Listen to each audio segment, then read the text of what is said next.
Namaste and good afternoon from WWF-India. This is the fifth and the final webinar of the series Nat-Infra Dialogues conducted in collaboration with Consulting Engineers Association of India. This is a webinar series on strengthening natural resource safeguards and linear infrastructure development in India, which we have been covering issues, challenges, opportunities, and actions required to contribute towards achieving sustainable development goals. This webinar is part of an activity under Asia's Linear Infrastructure Safeguarding Nature Aligned project funded by the United States Agency for International Development, USAID, and is being implemented in Nepal, India, and Mongolia by WWF Center for Large Landscape Conservation. These webinars are being recorded and will be made available through the recordings through WWF India's portals, which will help for the continuous learning purpose. Today's webinar is on minimizing the impacts of power lines on avian species, where we have a robust panel lined up for this discussion. We'll take questions at the end of the presentations, and you can post them to the Q&A sections in the chat box. To start with, I'd like to invite Mr. Sudhir Dhawan, the President for FIDIC Asia Pacific, for the introductory remarks. Mr. Sudhir Dhawan has long experience of more than 45 years in the engineering and management of consultancy profession in the various sectors of engineering. His wide experience covers engineering consultancy for infrastructure, railways, metro rails, chemicals and petrochemicals, gas pipelines, LNG, LPG terminals, thermal and hydropower projects. Sir, please take it away. Thank you, Pramod. Welcome to all the delegates and fellow speakers. It is indeed a pleasure to be part of this webinar, which is the final of the five webinars we announced. Earlier this year, WWF India and CEAI signed a MOU to work on important and essential aspects of saving the nature while building linear infrastructure. CEAI is an Apex Engineering Consulting Association of India, which is a member association of FIDIC, which is the international body of consulting engineers. As we are witnessing the disastrous impact of climate change all over the world, it is a duty of the engineering profession to bring changes in its design and construction processes for safeguarding the nature so that sustainable green infrastructure is created. Due to budgetary and lack of knowledge reasons, engineers did not incorporate biodiversity considerations in planning and implementation. However, looking at the negative impact of infrastructure development on nature, it is essential to change ourselves. The MOU with WWF India is just not on paper, which is normally in many MOUs, but we have done a lot of work in the last 6 months, thanks to WWF team, which is the prime mover in our joint program. And I would like to thank Pramod and Ridhima for making it happen. Pramod is really dedicated on this task. The webinar series were planned to make the engineers and conservation communities aware of environment concerns and to learn from each other. As Pramod mentioned, this is the fifth and final webinar in this series, which has covered the impacts on biodiversity conservation and ways to minimize them, policy and legal aspects of linear infrastructure development in India, innovation for nature-positive infrastructure development, and the use of GIS-based tool for infra-impact assessment. Today's webinar is on comparatively least thought impacts of linear infrastructure, but it is very important because as the transmission lines, the high voltage transmission lines pass through harsh and dense jungles, and they have harsh impacts on the nature and avian species, due to which many birds die also. I believe webinars are effective measures to dissipate knowledge from experts working on the sector of the enthusiasts, working on or aspire to learn and contribute. These webinars are recorded, as Pramod mentioned, and they are available on WWF's YouTube platform. We are also working, which is a very good action point between CEAI and WWF, in formulating practice guidelines for designers and engineers for linear infrastructure passing through biodiverse areas. And this is, once we finalize this, we will present this to NHI and Government of India so that they make it necessary essential document to follow this in all new highway projects. I am thankful to CI and WWF's team working on these aspects, which I firmly believe will continue to work in the direction going forward. So thank you all, and I look forward to listening to the very interesting debate on impact of power lines on infrastructure. Thank you. Thank you. Very much. Going forward, India's total electricity generation capacity has reached 452.69 gigawatt, with renewable energy contributing a significant portion of the overall power mix. As of October 2024, renewable energy-based electricity generation capacity stands at 203.18 gigawatt, accounting for more than 46.3% of the country's total installed capacity. This marks a major shift in India's energy landscape, reflecting the country's growing reliance on cleaner, non-fossil fuel-based energy sources. India's transmission network consists of about 481,326 circuit kilometers of transmission lines, and it can currently cater 1.23 lakh megavolt ampere of transmission capacity. Besides, our inter-regional capacity has increased a whopping 224% to 1.16 lakh megawatt in the last 10 years. Despite we celebrate this increase in the power efficiency in the country, this has equal impacts on natural resources, as the process disrupts local ecosystems, leading to habitat loss, fragmentation for many species. Once power lines are erected, they can pose significant and sustained impacts, risk to local wildlife.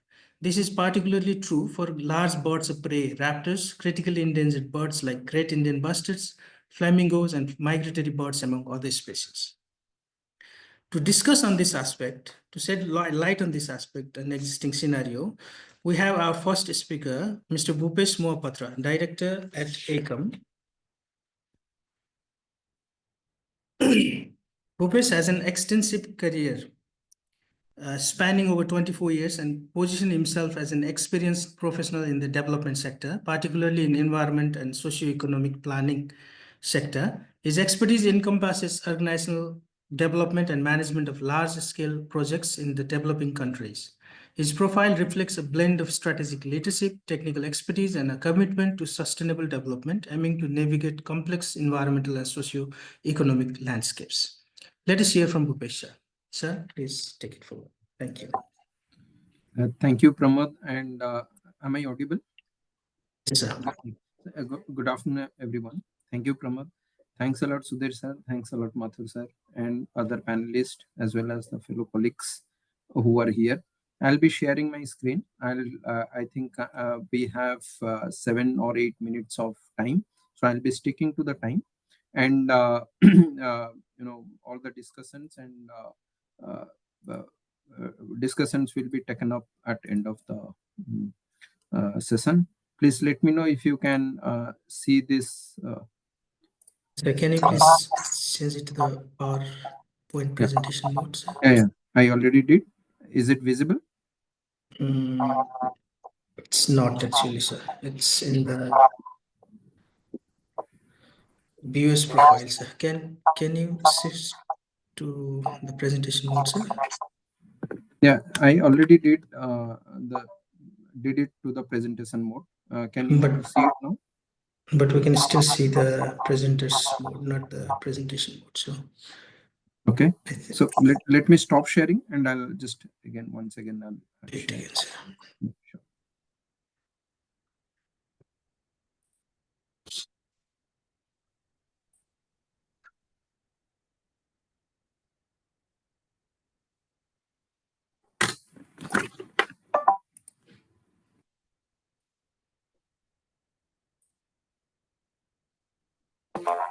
Is it visible?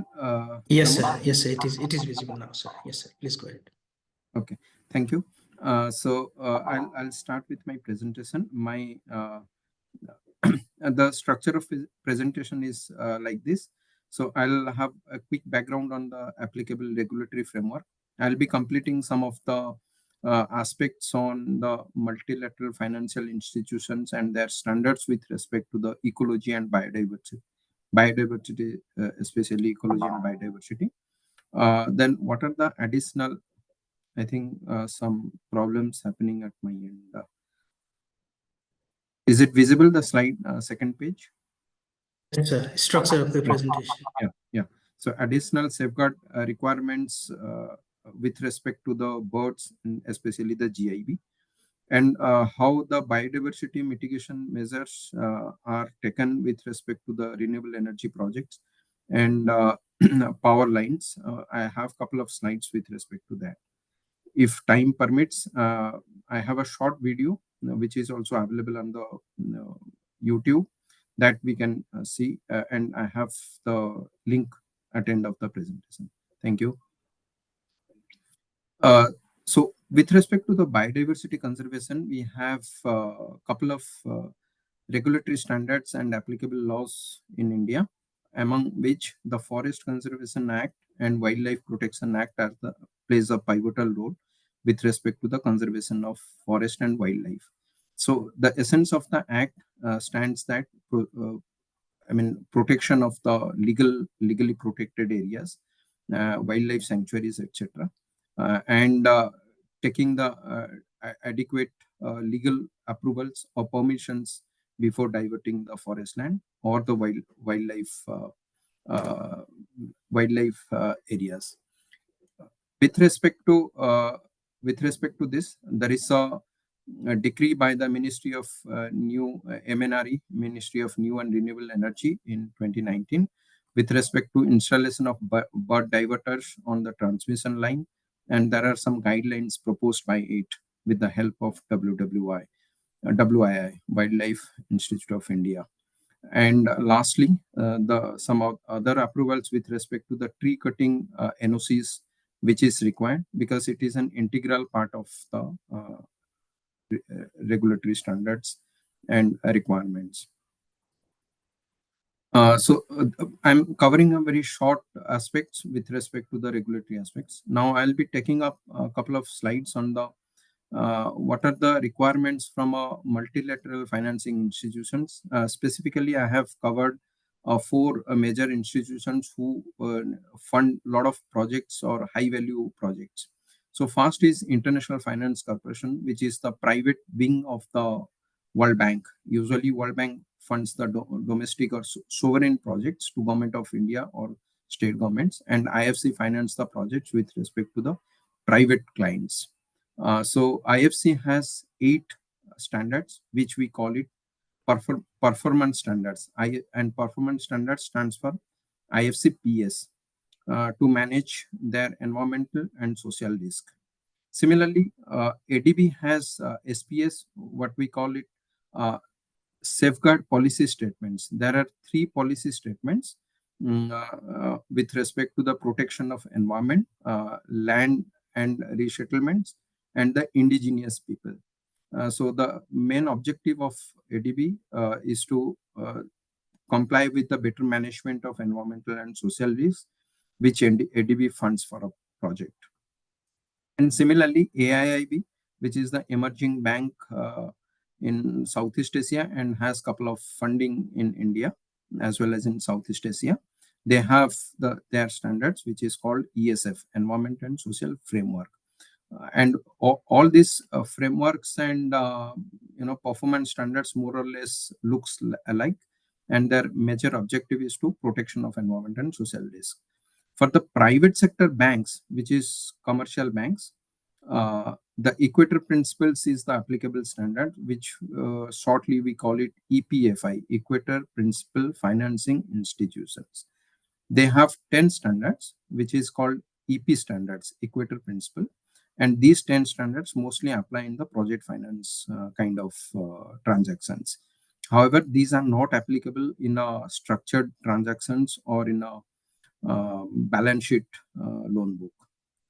So this is a, overview of the background of financial institutions, of which IFCPS 6 I'll be covering in detail, because this is the mother of the standard which is related to the protection of biodiversity and conservation and sustainable management of living natural resources.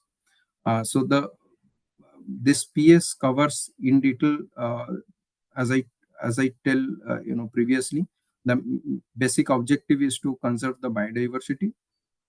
Basically, the performance standards categorizes the habitats, protected areas. I'm sorry, the slide is going back and forth because of something. And the ecosystems.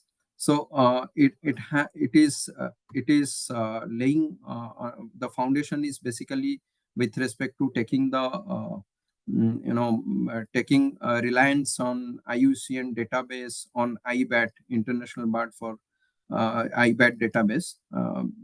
Based on this, the IFC PS6 we analyze. So PS6 basically takes care of the species based on Pramod, I think the slide is automatically going back because of some I think a technical error probably maybe at my side. So it seems okay, sir. Please go ahead, sir. So IFCPS6 is taking based out of on the species. It has 5 criteria, which I'm slightly covering it just to know the how detailed they go out. So it's CH criteria. We call it CH. CH stands for critical habitat. So as you know, what is the critical habitat? So CH1 stands for the globally threatened species. For example, GIB. GIB is a globally threatened species. It falls on the CH1 criteria, and the criteria is if any area has 0.5% of global population, then the area is considered as a habitat for that suitable species. Similarly, the CH2 criteria is for endemic and restricted range species, and CH3 criteria is for the migratory and congregatory species. It's frequently going back and forth. I'm just keeping it on the, Okay, sir. okay, so that probably doesn't go. Then maybe I can slightly. Yeah. So CS3 is migratory and congregatory species. If the area supports more than 1% of the global population of that species, then the area is categorized as say CH3 species. So usually flamingo, bar-headed goose that falls under this category. And based on the habitat, there are 2 classifications or categories, which is CH4 and CH5. CH4 critical habitat 4 species are uniquely or highly threatened species, and CH5 is the very rarely used rarely used landscape for us. That is the key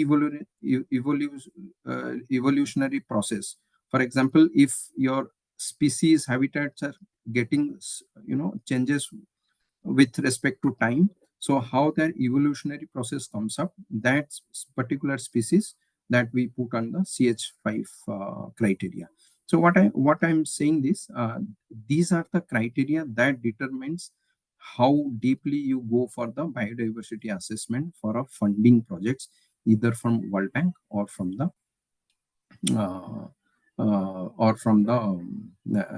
IFC perspective. So similarly, the ADB as well as the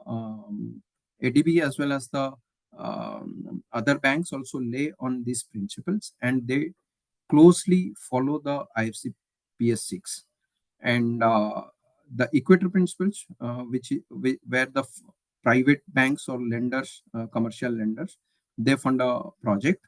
They completely depend on the IFC PS principles, including the PS6. So with this, I'll go to the next slide. My next slide is on the a little bit of on the safeguard.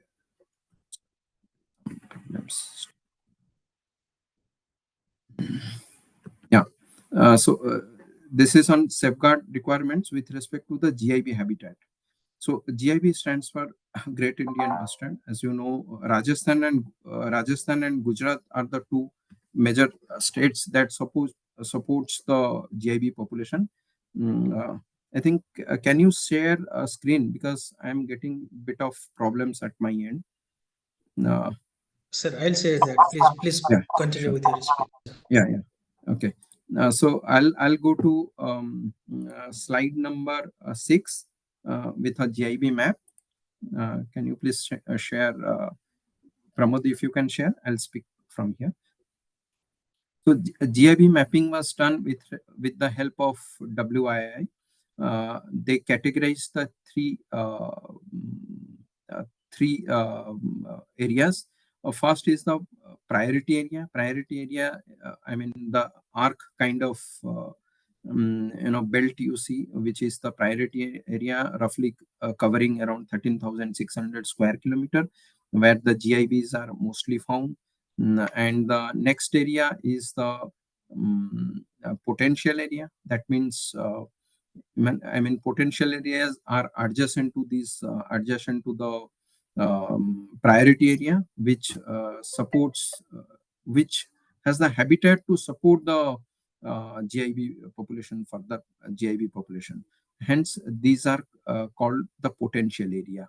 And in recent past, the WIA has also conducted another survey where they had come across, third area, which we call it additional important areas. If you see the below map, the purple or violet color area, that stands for additional important area. So in total, roughly about close to something around 80,000 square kilometer is identified as the area which is conducive for the GIB population. In 2024, if I go slightly back around 3 to 4 years back, a lot of investment had happened. Could not come up because of the GIB issues in the Rajasthan, especially because the Supreme Court had put a blanket ban on this GIB area.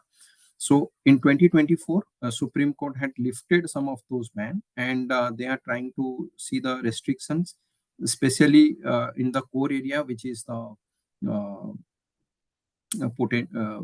priority area. And I'll go to the next slide, which is slide 7. Pramod, are you on the slide 7? So I'm just trying to emphasize here what are the further mitigation measures that has been taken for the GIB, especially because which is one of the most impacted bird with respect to the transmission lines, and especially for the renewable energy projects. So Ministry of Environment and Forest, along with the MNRE, Ministry of New and Renewable Energy, they have come up with the GIB species recovery program, where WIA is supporting the implementation on the GIB area. And the Standing Committee of National Board for Wildlife, they have the committee has included that submission of animal passage or plans based on the guidelines issued by WII. And with respect to that, it is also suggested for putting the bird diverters and the conductors on the power lines. Supreme Court has also taken up and intimated to form an interministerial task force comprising of MOEF, Power Grid Corporation of India, and Central Electricity Authority to suggest for the measures that can avoid the bird hits. And finally, the Forest Advisory Committee has put up a couple of recommendations that includes deployment of bird diverters, painting the tip of the wind turbines in colored, which is orange, which is very the orange color eye can catch from a great distance. So these are some of the important mitigation measures. Summary of, basically there are many others, but these are the summary of the mitigation measures which is devised or adapted for the project. I'll recommend to go to the next slide. Some of the, if you can see the some of the photographs that shows the bird diverters, insulators, provisioning of conductors. And nowadays, conductors, usually if you see the old projects, the conductors were standing up on the wire, electric wire. Now it is hanging below, so that bird mortality goes down. So these are some of the mitigation measures being adopted. And the last one is undergrounding of cable is really not feasible, because it's a very, very high cost. It is associated with other social problems, because if I need to underground the cable, very high voltage cable, the person on whose ground or agricultural land and the power cable goes on, he will refuse that I am not comfortable. So there are other problems. And I'll go to the next slide, slide 9. Some of the typical mitigation measures with respect to the wind turbines and solar plants, because in solar plants also it creates a lot of problems to the birds, that we try to see how the lake effect is avoided, how birds do not hit directly to the solar panels. So that mitigation measures are been suggested. So with this, I almost completed my presentation, and I have couple of readings at the end of the last slide, which is in the question and answer. There is a YouTube link. That YouTube link is one of the finest mitigation measures adopted. It's a very artificial intelligence based mitigation measures are adopted in a wind farm to protect the raptors and vultures with respect to a wind farm. The video is roughly about 3 odd minutes. If we have time, we can go. Otherwise, this can be seen at a later age. I'm sharing the presentation. Sir, thank you very much for your insightful sharing on this topic, sir. We'll share this links to all these participants for today's webinar in the chat box shortly. We'll do that, sir. Thank you very much. But more than the echo in your voice. Yes, sir, please. Sorry, I couldn't get you, sir. There is a problem with your voice. It is not clear. It is not clear now as well, sir? Now it is all right. Earlier it was. All right, sir. So thank you very much for that, sir. For the next presentation, we have Dr. Rohan Sringarpure. Just a second, I'll share the screen.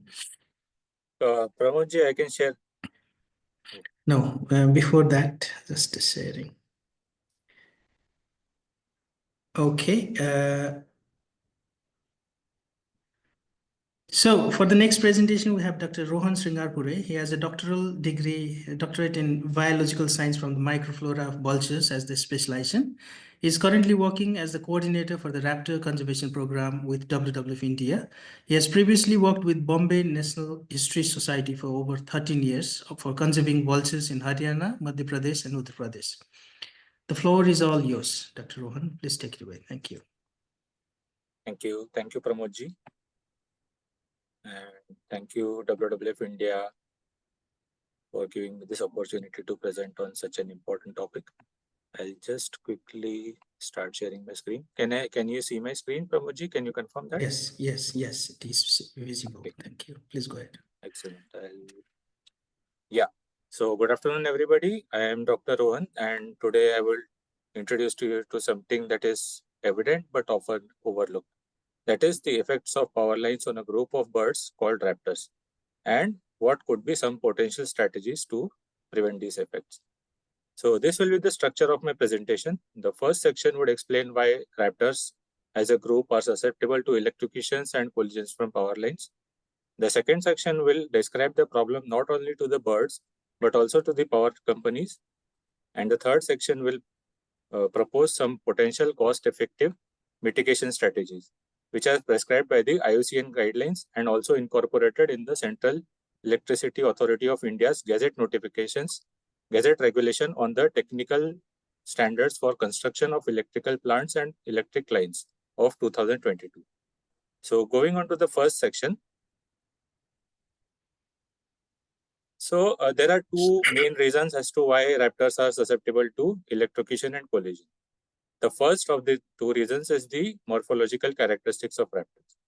As you can see here, these are various groups of raptors. So there are vultures, eagles, owls, falcons. Okay. One thing that you would notice in common to all the groups of raptors is that they all have broad wings. The wingspans of some of the larger raptors, such as the Aquila eagles and some vulture species, exceed 1.5 to 2 meters.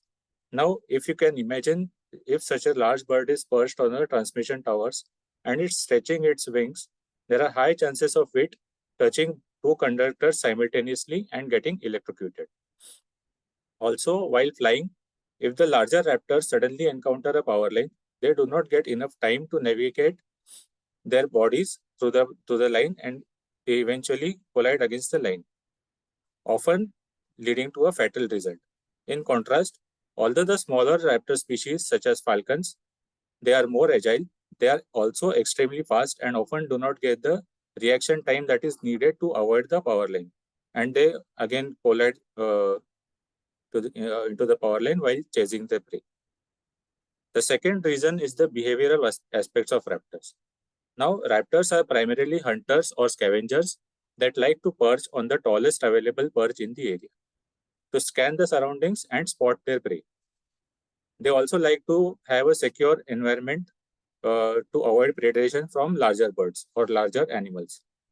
In open areas where transmission lines are often sighted, they often represent the tallest perch. So if you can imagine a large grassland or a large vast expanse of open land, rangeland, there is a shortage of tall trees where the raptors like to perch. In this case, the transmission tower is often the highest point where the raptor can perch and look and scan around its surroundings. So in this case, this increases the chances of these raptors getting electrocuted if they simultaneously touch two conductors. Some raptor species, as you can see in this photo over here, they also like to nest on or build a nest on transmission towers, which again increases the chances of electrocution. Now let us have an overview of the problems that are caused because of electrocution and collision. If you can have a look at the infographic on this right hand side, there are different scenarios or different ways in which raptors can get electrocuted. So here you have various scenarios. If the raptor is coming from a distance and it is trying to perch on the transmission towers, before while it is just about to perch, if its wings are still open and it touches two conductors at a time, it can get electrocuted. Or if it is sitting on the tower and it just stretches one of its wings or both of its wings and touches the conductor part of the power line at the same time, then also there is a chance of it getting electrocuted. In this diagram over here, that is I, you can see the raptor is perched on the top and it defecates. So while defecating, raptors often let out a jet of spray which contains urates and fecal matter. So the urates are highly conductive part of the waste material that the raptor excretes because it is uric acid. So what happens is that while the jet is coming out of the raptor's cloaca, if it touches the conductor before it completely exits from the bird's cloaca, a conductor arc is prepared and the raptor gets electrocuted because of it. This scenario is called unfortunate defecation, and there are chances of mortality to raptors because of this as well. Now, there are very few published studies on mortalities in raptors due to electrocution, but there are some important ones as well, like the one that has documented a population decline in the Egyptian vulture in East Africa over the last 28 years. Now, if you see that a single cause is causing a population decline of an important species, then there is a big problem, and that problem needs to be mitigated. Then there is also another publication which has reported about 7,600 odd mortalities in bird species, out of which more than 30% were raptors in South Africa. This was in 2000. This was done in the period of 1990 to 2012, over 22 years. In India, there is a lack of systematic information on raptor mortalities due to power line, as published information is scarce. However, if you see the photo on the left, this is a photo taken at a carcass disposal site in Dehradun of Uttarakhand. And this is not a very uncommon situation. You can see this almost every day if you visit this particular site. So although there is not enough documented information, there is a huge scope of mortality. There is a huge chance of mortalities in raptors due to electrocution and collision in India as well. So our team at WWF-India has been working over the last couple of years to address this gap in information. Now, mortalities among raptors due to collision is comparatively rarer and is often recorded as electrocution because it can occur anywhere along the power transmission line. And the symptoms in the dead birds recovered due to electrocution and due to collision are quite similar. Nevertheless, collision does occur in raptors and does contribute to raptor mortalities in raptors worldwide, especially in those areas where there is a dense power line network, or when power lines are poorly sited near foraging sites for vultures or near cliffs. Also, when a dense power line network is present at a carcass disposal site, large-bodied scavenging raptors such as vultures find it difficult to navigate around the power line and avoid, especially after having a heavy meal and when their ability to fly very fast is affected somewhat. In this case, the vultures tend to collide against the power line and die. Likewise, when there is a large gap between a power line and a hill face, the raptors that use wind updrafts to soar and glide may crash against the power line or the hill that is next to the power line. So there is a need to sensitively site the power infrastructure to ensure that it does not coincide with the foraging sites or the roosting sites for these raptors. There are some other problems also that the raptors may face. These problems include entanglement, in which the feathers or talons of raptors may get entangled with the power line. In such a scenario, when the raptor struggles to free itself, it may hang upside down from the power line and die due to asphyxiation or stroke because of a panic attack. Moreover, power lines fragment the habitat for raptors and create a barrier effect, which stops the raptor from reaching their destination or their roost or nesting site and shrinking their habitat further. These conflicts between raptors and power lines are problematic not just for the raptors, but also for power companies and consumers. Whenever a raptor is electrocuted or collides against a power line, there are potential power outages or line breakages, which causes inconvenience to the customers and cause significant money on repairs. Therefore, adoption of innovative mitigation strategies to prevent such conflicts is a win-win situation for both people and nature. Now, let's just have a quick look at the potential solutions. Now, as you have also seen in the previous presentation, the government of India takes bird mortalities due to power infrastructure very seriously, and appropriate corrective measures have been suggested by the Ministry of Environment, Forest and Climate Change's Action Plan for Vulture Conservation of 2020 to 2025 and the Central Regulatory Authority of India's regulations. These guidelines prescribed by the International Union for Conservation of Nature can be followed while planning bird-safe power infrastructure. So these are some of the mitigation strategies that may be adopted to prevent bird mortality due to collision. The available measures can be categorized into preventative, which can be applied while planning the power infrastructure at a low to medium premium over the existing lines. And in the other case, there are some mitigation measures that can be retrofitted into existing power infrastructure at a low to medium cost. Now, it should be noted that while undergrounding of power infrastructure is the best solution and offers total protection, it is extremely expensive and hence it is not being discussed here. Among the suggested measures, line planning can be one of the methods that can be used to sensitively site power lines so that they do not cross the bird's flight paths. A couple of examples are shown here. In the first case, if you can see that the power line is close to a hill, which represents a roost site for the raptor. If the power line is sited sensitively along the natural slope of the hill, then it represents a safer alternative for the raptor to cross, so that it does not collide against the power line, or while trying to escape the power line, collide against the hill. In another scenario, if the area is frequently visited by raptors, like a carcass dump, carcass disposal site, or a roosting site for raptors, the power lines can be fixed or set up close to each other so that the bird crosses both the power lines at the same time, rather than trying to cross one power line and then taking a dip and then trying to cross the other power line.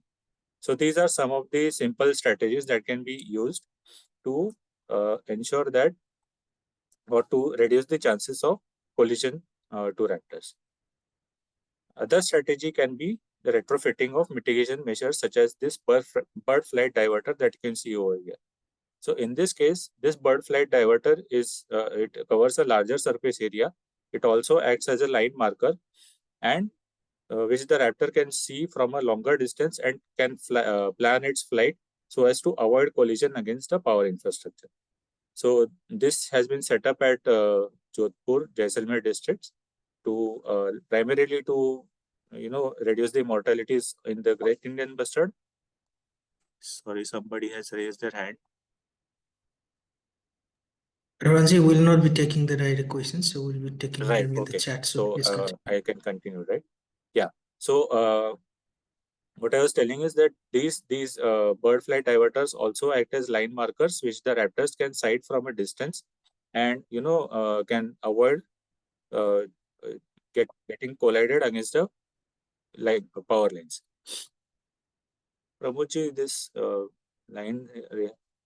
hand raising is quite distracting. Can you request people to not raise hands right now? Requesting everyone not to raise hands. We'll only be taking the questions in Q&A section, please. Please continue, Ravanji. Thank you. And now, to help the line agencies and the departments take effective decisions on the planning of these mitigation measures, WWF-India is currently conducting a satellite telemetry study of raptors in Uttarakhand. Now, using insights from this study, the flight paths and key habitats of raptors can be understood to identify the critical conflict areas. As you can see in this map over here, this is a movement pattern of a tagged Egyptian vulture that was released in Corbett Tiger Reserve. Now the bird traveled all the way from Corbett Tiger Reserve to near Rajaji Tiger Reserve, and now it is currently settled at a carcass disposal site in Langha range of Dehradun district. Right. So using this satellite telemetry study and the subsequent ground truthing that our team did for a long period of time, we could understand what are the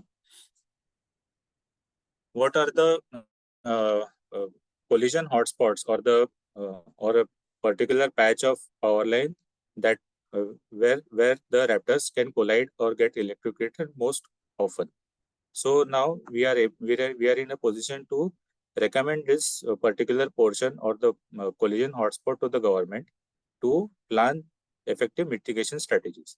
So this kind of studies need to be and can be replicated in the future, and also to other habitats, other landscapes, to ensure that the mortalities to raptors due to electrocution and collision are reduced. Likewise, in the case of electrocution, power agencies may also consider adequate spacing between conductors so as to provide enough space for the raptors to spread their wings while perched on the power pylon. As you can see over here, these are some of the guidelines that have been adopted in the US, largely for the golden eagle. So these are the existing guidelines because the golden eagle wingspan is about 1.5 meters. So they have prescribed a horizontal spacing of 1.52 meters or 152 centimeters and a vertical spacing of 102 centimeters. So if the bird is standing, the head of the bird does not touch another live conductor and the bird may not get electrocuted. In India, similar strategies may be adopted or modified depending on the requirements of our Indian raptor species. You can also consider insulated bird safe installations, which can also provide a safe perching habitat or a safe perching location for the raptors and prevent electrocution. There is another option of perching deterrents, like if you can see in this photo over here. Bird spikes have been placed so that the bird does not try to sit on the pylon. However, this is not recommended because several studies have reported that raptors try to sit on the same surface again and again, and they may get injured against the bird spikes as well. And this measure is often has been shown to be counterproductive. Right. So this is not recommended. I'll also show you a case study quickly of how raptor-safe power lines can save thousands of raptors in Mongolia. So in the last couple of decades, thousands of raptors or 18,000 raptors of about 18 species were recorded to be killed due to electrocution and collision in Mongolia per year. This also included about 4,000 Saker falcons, which is a globally threatened, globally endangered species. If the population of Saker falcon is wiped out from this part of the world, the global population is wiped out. You can consider that. So it is a very important species as well, and also included the steppe eagle, which is also a globally threatened species. So an organization called Mohammed bin Zayed Foundation for Species Conservation, they funded a project to look at the mortalities caused to raptors due to electrocution and collision in Mongolia, and they found out that there were about 30,000 power pylons that were dangerous or unsafe to raptors. Now, using the funds provided by the organization, 27,000 out of these 30,000 power pylons have been retrofitted with bird-safe installations, such as this installation that you can see over here. This is the diagram of how this has been done, and this has reduced and the cost that has gone to the company is about $1.75 million USD. That is about 15 crore rupees. That was spent over 3 years. But if you look at the benefits of this simple installation, there has been a 98% reduction in the electrocution risk of raptors, and the raptor mortality has reduced to just 2 per 1,000 poles. So if you can consider for 30,000 poles, the mortality is only reduced to about 60 raptors instead of the 18,000 raptors that was recorded before. So this is a success story, and these structures are quite simple to install, and they are also cost effective. They are also quite durable. So it has been more than 4 years since these structures have been installed, and the organization reports that there is a very small percent, just a 0.001% chance of these structures being needing replacement within 4 years. So they are extremely durable, and they can also be considered to be used in some landscapes in India. So that's it from my side. If you have any questions, we can take them at the end of the webinar. Thank you so much. Thank you, Ranji, for this elaborative presentation on making the raptor safe landscapes, mostly to minimize the impacts on raptors. So this is very much insightful. Thank you for that. We now get to the most awaited presentation of today by a seasoned conservationist and a leader in the field. I'll just be sharing. Just a second. Dr. V.B. Mathur has been a teacher for all the conservation sector in India. He has served as the Dean for Wildlife Institute of India. He has worked as the chairperson for National Biodiversity Authority, and is working actively in guiding us through his active engagement in multiple forums across the country for biodiversity conservation. His contributions in eco-friendly linear infrastructure guidelines to safeguard wildlife is unmatched to other contributions. Let us hear from Dr. Mathur on this pertinent issue of impacts and solutions of power lines and avian species. Sir, please take it away. Thank you.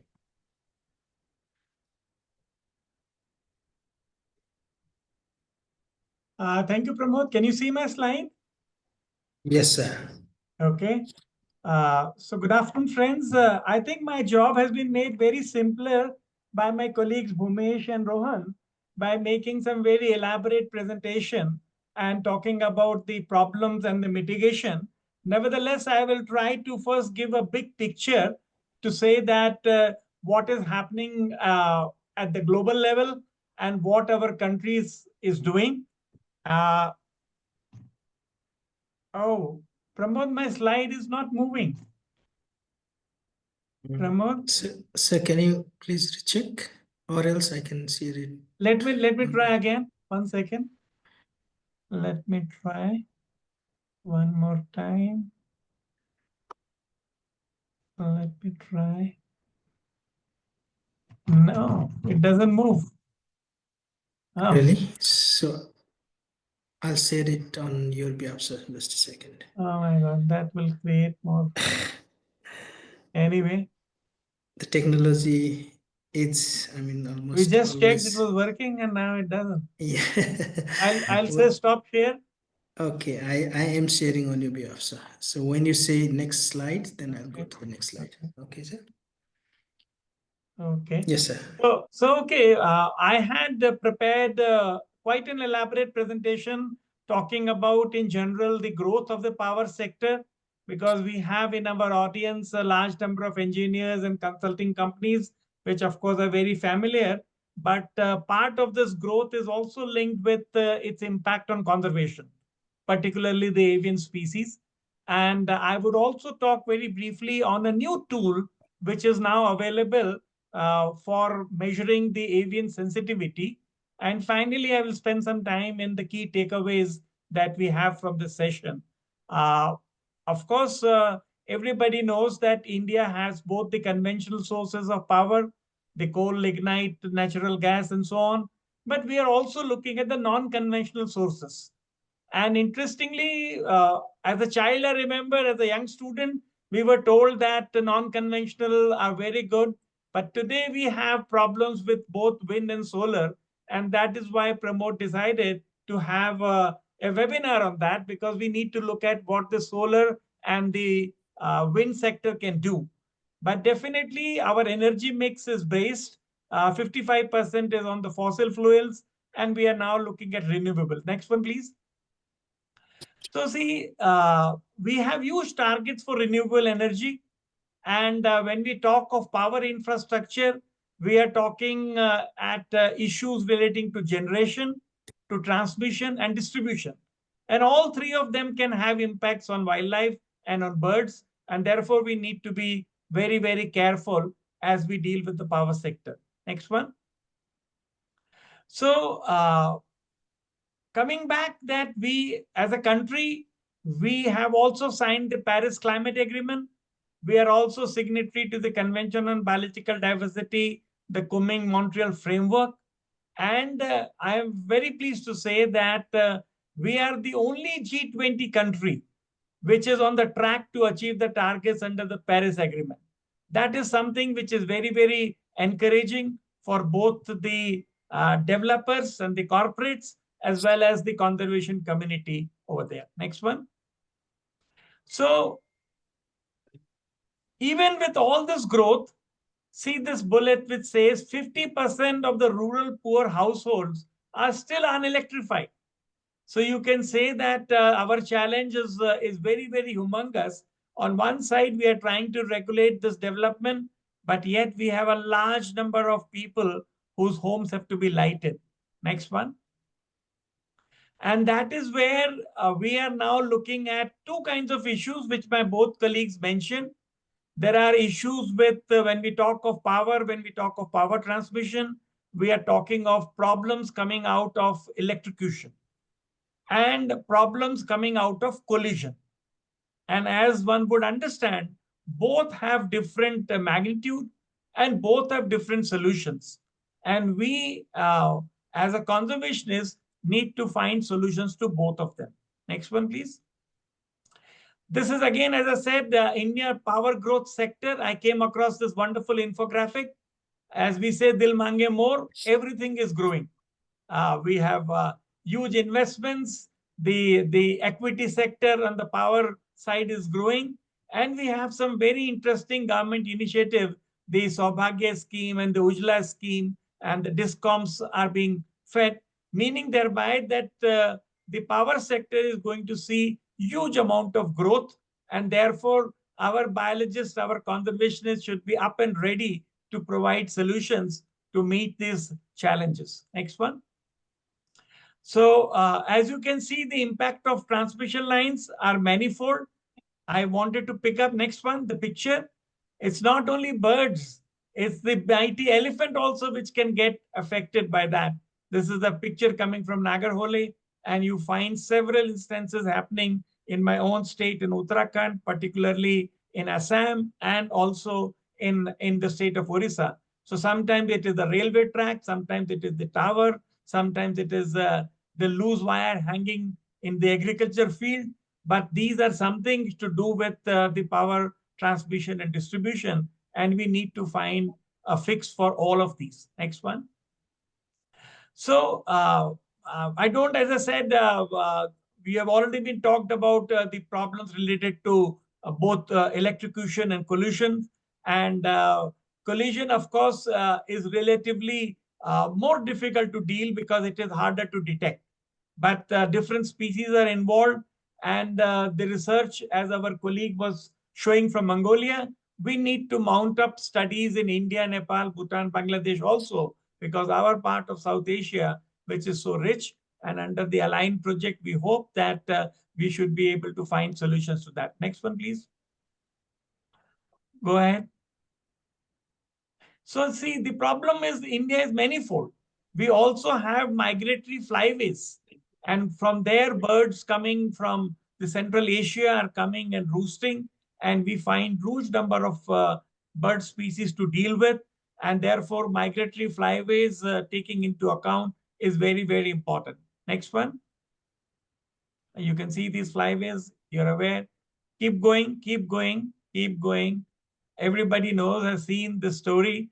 And so see, now when we talk of electrocutions, both biological factors are involved, habitat and environmental factors are involved, and the bird size, the bird behavior, bird distribution, prey availability. So all these things are making life very competitive and challenging. Yeah, please keep going. Yes, yes, keep going.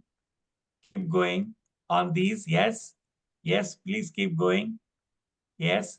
So now there are measures. See now this very, very innovative way our colleagues know from the engineering side that we can work with deterrents. And these deterrents are spikes which will not allow the bird to roost. So this is a very, very preventive kind of a measure, but it is working very well because these perch deterrents are giving us good results. Next one. Next one, please. Next one, please. So see, large number of birds. See, those of you been to Gujarat, flamingos, hundreds and thousands of them are getting killed in this process due to collision. And it is bringing conservation a bad name. And it is also affecting the corporate sector, the power sector, because it is their assets which are causing this mortality as well. Next one. Go ahead. Go ahead. These are all the species which get affected.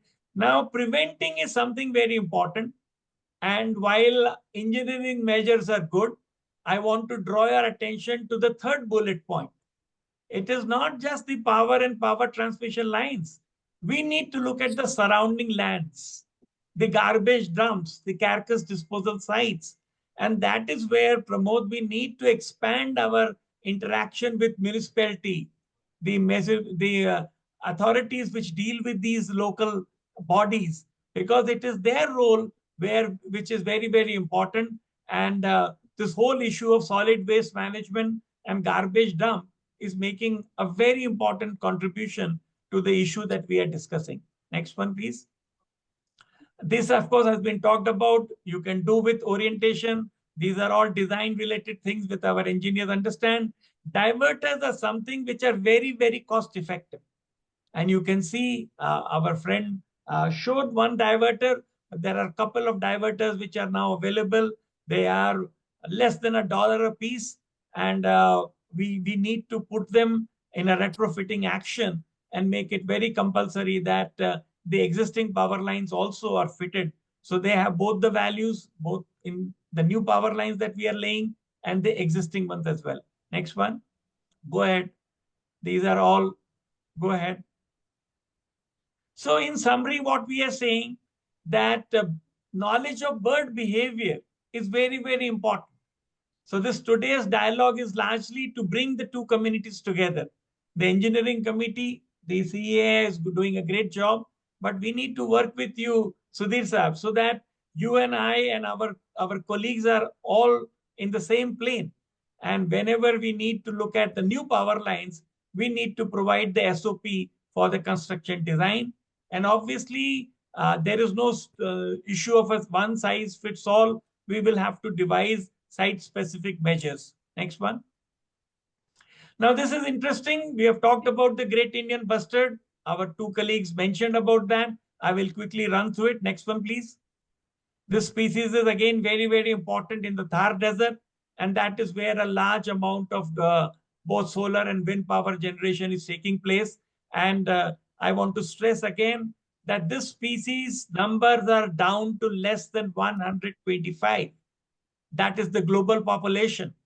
And this global population also, if I don't want to sound pessimistic, the only hopes are coming from Rajasthan, because Gujarat has few 6-7 birds, but all female.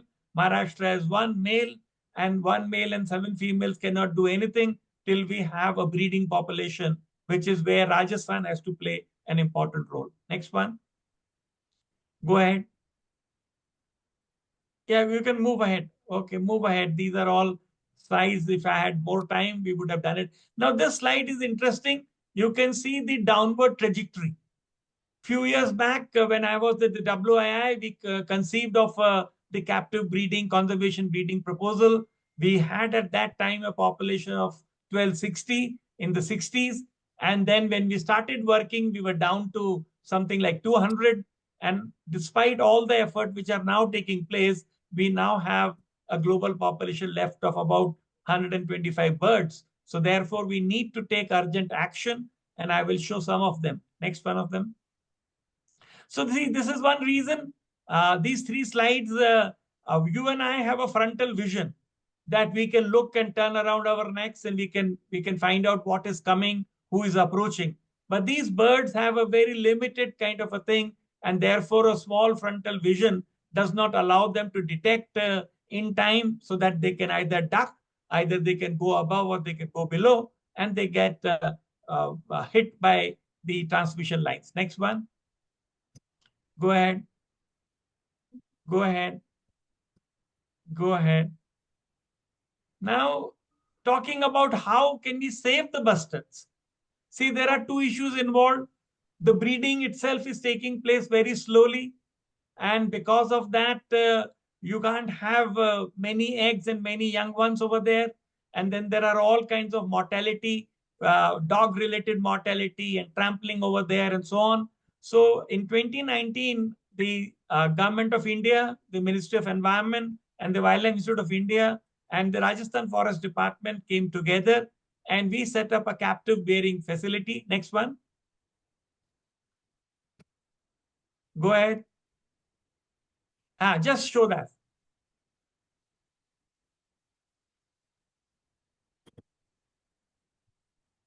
So you can see it's just a minute or 2, but this captive breeding facility has been set up in the state of Rajasthan.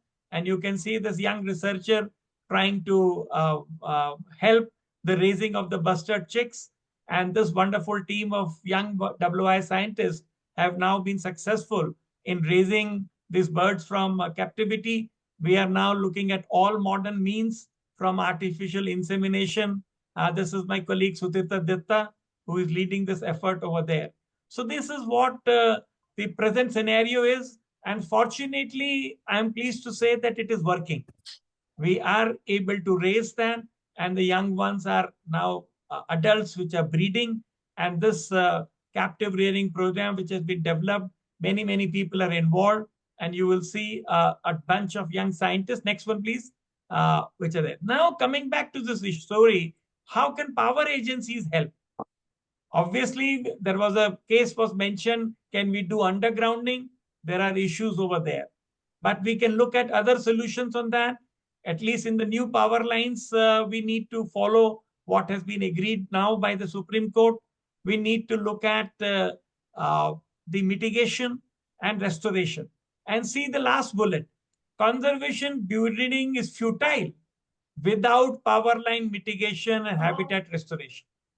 So all three things have to happen together.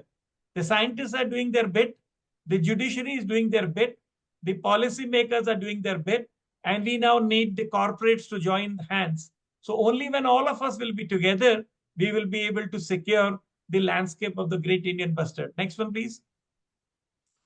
So this is what we are saying, that we have this, it's a national heritage that we are talking. The priority habitats of GIB must be avoided, and we need long-term commitment.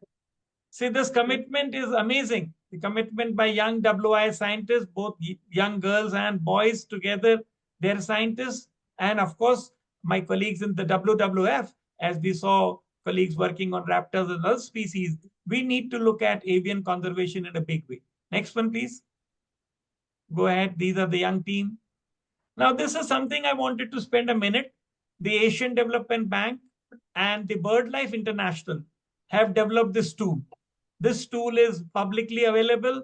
If you go to Google and type AVISTEP, you will get this sensitivity tool. And what it can do, and I want to go back to my engineering colleagues and in the corporate sector, that it is a very nice planning tool. When you are thinking of new projects, when you're thinking of transmission lines, you can feed in the simple data that this software requires. Next one, please. And you will get an information at a resolution of 5 by 5 square kilometer, which is good enough for planning. And it is a free to access tool. We are looking at refining it further. Right now, it is looking at larger data sets on bird availability. But as colleagues in WI and WWF and IUCN and others, we work together, we will be able to refine it further. Next one, please. So this is promote the link for that. We will be sharing this presentation. These are my 4 takeaways. See, if we poorly plan, if we poorly manage, we will have tremendous consequences. And these consequences are not only for the wildlife sector, the reputational benefits. Today, what was seen as a welcome sign of the solar power and wind power, people are now scared that this development which is taking place, if mitigation measures are not agreed upon. So therefore, what we need a risk analysis, we need prevention strategies, and we need minimization. Nothing can be 100% foolproof, but if we work together, we should be able to find a solution. And go to my last slide. This is what I say. The last one, we have to learn to coexist. See, nobody has given us the mandate that only developers will survive or the conservers will supply. We need to talk to each other. We need to look at that how we can make the development of the power sector without causing a further damage to the environment.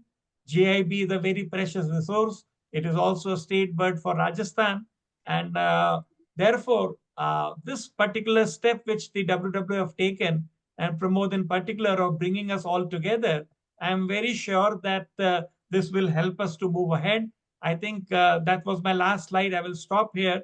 We can open up for discussion if there are questions to me or my colleagues. we will be very willing to answer. Thank you once again. Thank you, Matthew sir, for your very elaborative presentation with a lot of hope for going forward. We have some questions from our participants. Some of them have been answered already, but I'd like to come up with some of the questions that are relevant.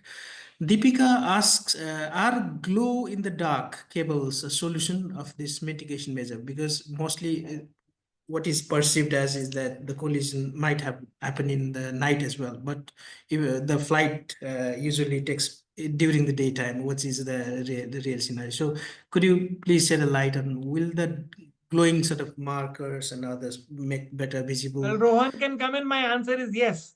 Whatever can help Yes. glow, we should. We Whether it is Completely agree, because not just the diurnal birds of prey or the diurnal raptors, nocturnal raptors such as owls also, they are mostly active in the night, and if they are able to see because of the glow in the dark mitigation measures, mortalities to owls because of this is also mitigated. Abdul Rahman Hafif from Indonesia writes, is there any family species mitigation, specific mitigation? We've talked about this specific mitigation, mostly for the raptors, because of the wingspans and others. Would you like to add on to that, Dr. Rohan? Is there any specific sort of mitigation measures that are already available in IUCN document guidelines? Well, there are not...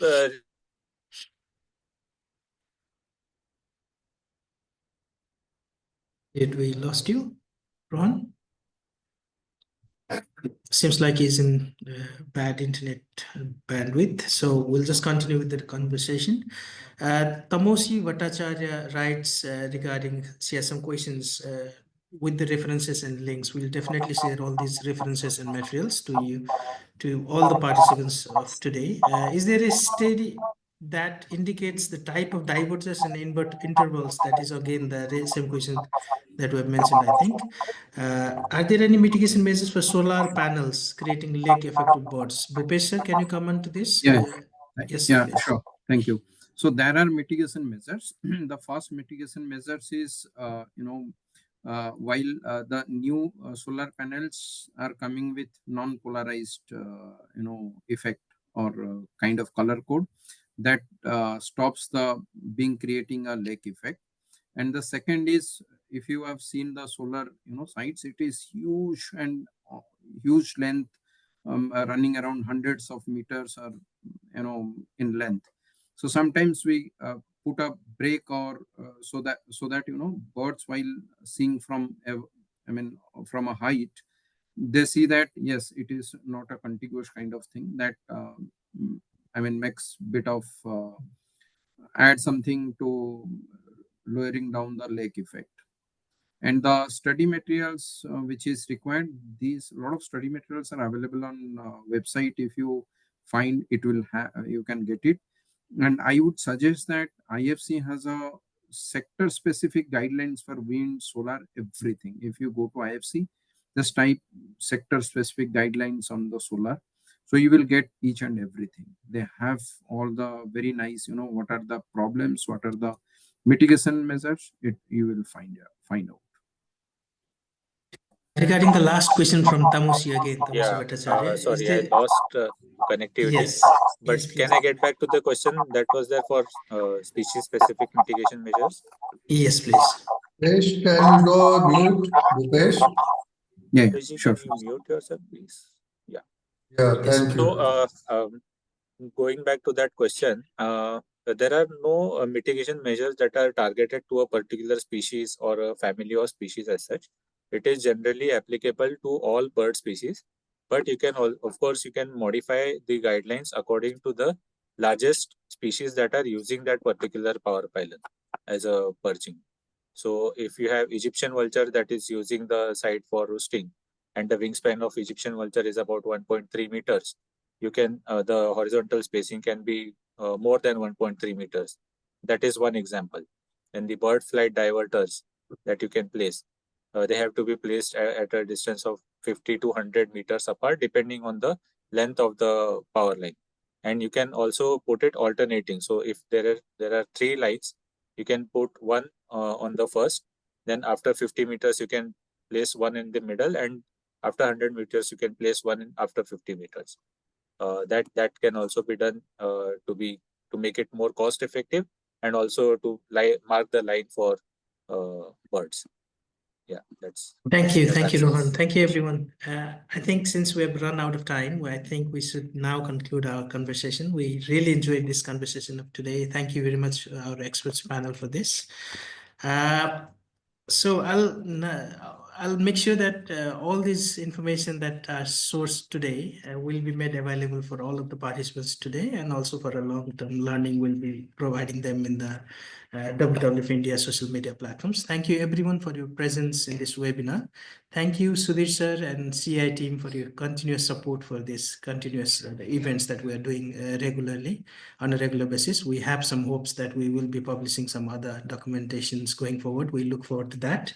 Thank you very much, Mr. Bhupesh Mohapatra, Dr. Rohan Srigarpure, and Dr. V.B. Mathur for your very much insightful presentations. They were very much learning sort of information for all of us. I'd like to thank CEAI team for your constant support as always.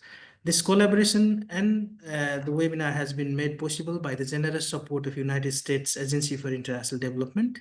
Thank you everyone for your time attending this webinar. All the resources are made available through WWF India's social media platform, and we'll make sure that we communicate that to you at a timely manner. Thank you very much for your time. Thank you. Thank you, everyone. Thank you. Thank you. Thank you, everybody. And Happy New Year and Merry Christmas to all of you. Thank you, sir. Thank you, sir. Same to you. Thank you.